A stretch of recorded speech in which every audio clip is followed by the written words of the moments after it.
Tall guy. I'm a short guy. All right, whenever you're ready. Okay. My name is Lieutenant Ron Blue with the Jacksonville Sheriff's Office. I'm assigned to Zone 3 Patrol. Yesterday at approximately 4 o'clock in the afternoon, Patrol got a call to the 12,000 block of McCaw Drive, which is one block this way, in reference to shots fired. Officers were able to make contact with the victim at that location, and there was indication that an aggravated assault had occurred.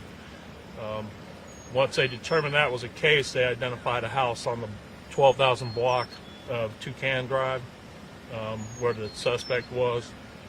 One officer was familiar with the individual involved, and as they were responding, we have a report that an officer actually observed the individual shooting a shotgun in his backyard.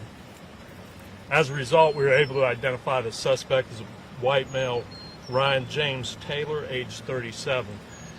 Subsequently, we also obtained a warrant for his arrest for 2 counts of aggravated assault, as well as 1 count of firing a firearm in a residential area. We also had to call out the SWAT team because patrol efforts to get him to come out of the house were unsuccessful. The SWAT team and our negotiators came out. That continued throughout the night. Various tactics were attempted. He still refused to come out. And then at approximately 05:45 this morning, he did come out on his own. He's in custody at this time.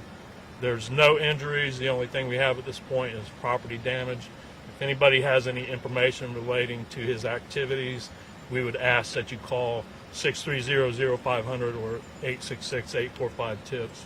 Very long standoff that, some people couldn't get back into their homes until wee early morning hours. What was the kind of final thing that made this man come out of his home? At this point, I do not know what the final reason was. All I know is that he did come out on his own. We also have the risk protection order has been notified. They're going to make sure that he never possesses a gun again. That's what that process is for. We've also notified our aggravated battery unit. At this point, there's no reason for them to come to the scene, but we'll be doing follow-up with patrol and the aggravated or violent crimes unit. So. Who's the victim?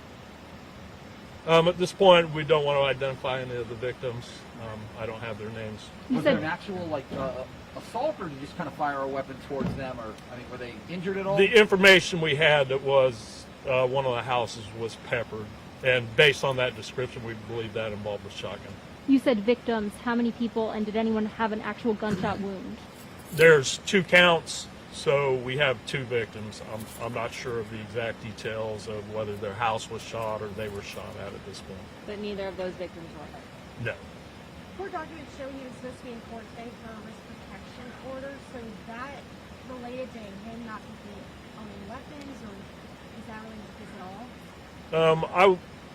To my understanding, they were in the process of obtaining and serving a risk protection order on him, and that will be done as soon as possible. Do you know why?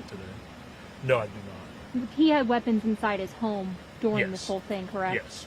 And I see over here, you can see that it looks like the garage door is in the front of the yard. Was that a sort That of... was all part of the SWAT team process to try and encourage him to come out. Could you expand a little bit more on that?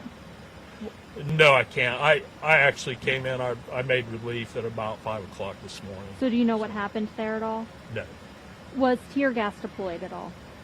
that I'm not sure. Can you talk about any other tactics that were used to get him out of the home? No, ma'am, not at this point.